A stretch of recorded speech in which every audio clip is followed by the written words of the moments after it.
Why does 2016 feel like internet history already? The calendar says it is recent. A lot of viewers can remember the songs, the apps, the jokes, and the screenshots without trying very hard. But the feeling is different from ordinary nostalgia. It does not feel only like remembering a school year or an old playlist. It feels like looking at an earlier version of the online world. The reason is that internet time is not measured only by years. It is measured by platforms, interfaces, habits, and rules. When those rules change, a recent memory can suddenly look historical. A 2016 phone screen can feel old because the feed around it no longer behaves the same way. Start with the first object, an old app interface. Maybe it is Vine. Maybe it is an old Twitter layout. Maybe it is a Musical.ly clip before TikTok became the global short video default. The icons are recognizable, but the social contract feels different. That is the first mechanism. Interfaces teach people how to behave. When the interface disappears, the behavior attached to it becomes memory.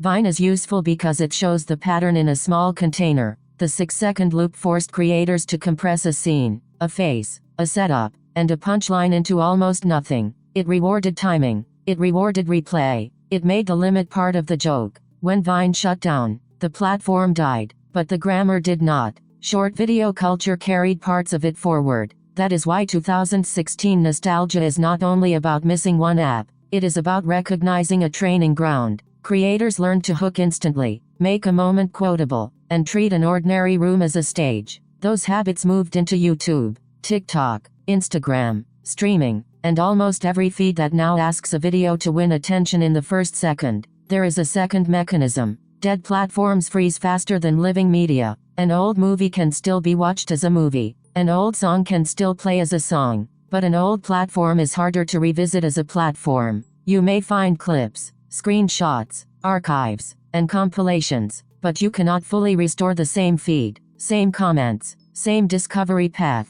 or same audience rhythm. That missing environment is what makes the memory feel archaeological. The content survives, but the world around the content is gone. A Vine clip is not just a clip. It is evidence of a vanished container, a specific length limit, a specific creator ecosystem, a specific way of sharing, and a specific feeling of being in the same joke at the same time. This is also why old screenshots hit so hard. A screenshot preserves tiny design choices that shaped behavior. A like count, a retweet button, a chronological timeline, a loop, a profile layout, or a recommended page is not neutral decoration. It tells users what matters. It tells creators what to chase. When those choices change, people remember the old design as a lost set of rules. Now add the third mechanism. 2016 became a marker year because several changes were visible at once. Online entertainment, politics, celebrity, short video, creator culture, and recommendation systems were all becoming harder to separate.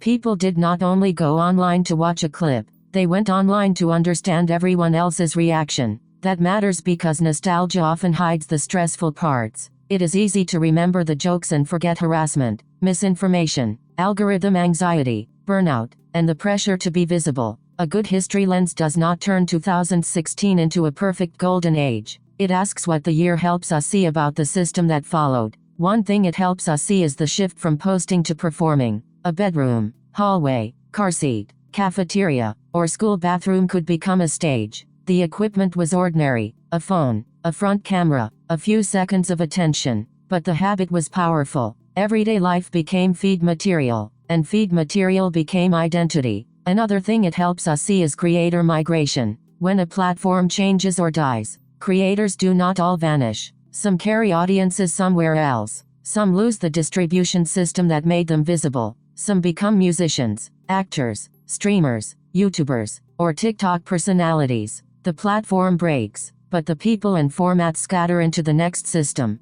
That is why the old internet can feel intimate compared with today's larger feeds. A limited platform can feel like a room. A massive recommendation system can feel like weather. In a room, people quote the same clips. In weather, content arrives from everywhere and disappears before a shared memory forms. This is not only an emotional difference, it changes how culture is stored. So when viewers say they miss 2016, the useful question is not, was the internet better then? The useful question is, which rule do they miss? Was it the smaller scale, the clearer format, the older interface, the creator culture, the slower feed, or the feeling that a joke could belong to a whole group before it was replaced? That question turns nostalgia into analysis. It lets us separate mood from mechanism. A mood says, I miss that era. A mechanism says, this platform rewarded a specific behavior, and when the platform changed, the behavior changed too. That is how a recent year becomes history. The final takeaway is that 2016 feels historical because digital culture ages through broken containers. The apps, interfaces, and feeds that shaped memory changed faster than the memories themselves. What remains are clips, screenshots, creator habits, and a strange feeling that something very recent has already become an artifact. The next time a 2016 clip appears in your feed,